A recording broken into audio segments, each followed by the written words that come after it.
Boys and girls, I hope you had a wonderful day today on this beautiful Labor Day holiday that we got to celebrate today. I hope you had a great weekend. Maybe you had some fun activities where you went camping or you went boating or you went to a lake house, or maybe you just stayed at home and vegged. Veg is one of these old school words that us people use when we talk about relax and just enjoy the day. Maybe you stayed at home. Maybe you cooked out. Maybe your mom and dad grilled out on the grill. I don't know, but I hope you enjoyed the day, because today was the day that the Lord has made, and we should have been glad in it. I'm so grateful and honored that you joined me today for Bedtime Bible Stories with me, Pastor Andrew. Today is a day that we start the beginning of a new week, which means we've got a bunch of stories for us to hear today. And we're going to continue on that we've been doing, talking about the Israelites. We just talked about how they got into the land of Canaan, and now we're hearing about how they lived in Canaan.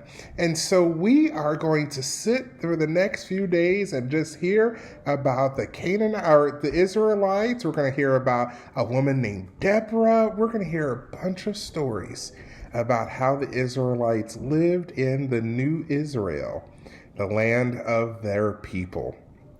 And so I hope you're ready.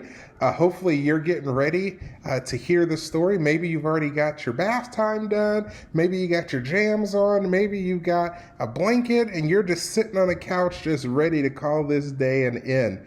I hope you're ready for the story that I have picked out for us today, and I hope you're excited to be with us today. So just in a few seconds, we're going to get to our story, but I am just so tickled pink that you are here again with me on this Monday on Labor Day. So let's hear our stories together. Later, everyone in Israel who knew Joshua died. The older people worshiped God, but the younger ones forgot him. God told Israel to drive out the people living in Canaan. But Israel hadn't done this. The Canaanites didn't worship the Lord. They worshiped idols and false gods. God hates this. Sadly, Israel forgot the God of their ancestors. They began to follow the gods of the people around them. They stopped worshiping at the tabernacle. Instead, they worshiped a god named Baal.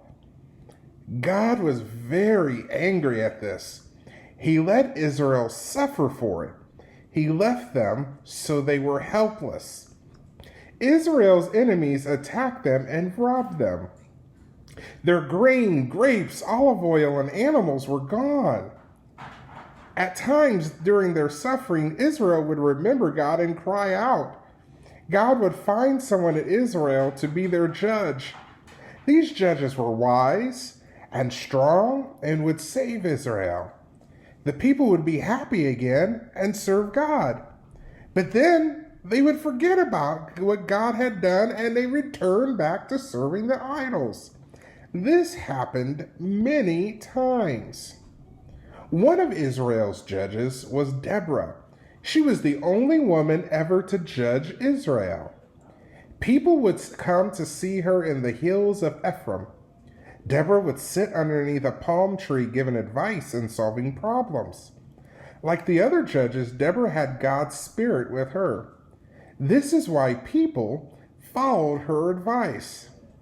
But in the north, a Canaanite king named Jabin attacked Israel. Israel had left God and was worshiping idols again. Deborah sent for Barak. The God of Israel commands you to raise an army, and he'll let you defeat Jabin's army. Deborah had spoken for the Lord, but Barak said, I won't go to war unless you go with me. I will go with you, Deborah said, but you didn't trust God, so you won't get the honor of this war. God will give this victory to a woman. Together they sent out a call for the men in the north. 10,000 men joined them at Mount Tabor. But this was a small army compared to the Canaanites. Deborah sent Barak and his army to attack. The Canaanites had no time to get ready. They were frightened and ran away. Chariots, men, and horses all trampled one another. The Lord made a river flood, and many enemies were drowned there. Sisera, the Canaanite general, jumped from his chariot and ran away. He came to a tent of a woman named Jael. She knew Sisera and invited him in and hid him underneath a rug. The battle had made him so tired that Sisera fell asleep. Then Jael drove a tent peg into Sisera's head and killed him. So Deborah and Jael were brave enough to set Israel free. What a story about how God showed up and had to help the Israelites get back on track when they weren't following directions and following what God was supposed to do in their life. It's a good reminder for us as we begin the beginning of a new week, how we always have to remember God in our lives and stop worshiping what society tells us. That might be TV, that could be money, that could be fame and fortune, but God is always at our side, and He will fight our battles for us every step of the way. Well, it's time for us to do our bedtime prayer, so let's bow our heads and close our eyes and say our bedtime prayer together. Let's pray. Lord in heaven, hear my prayer. Keep me in your loving care.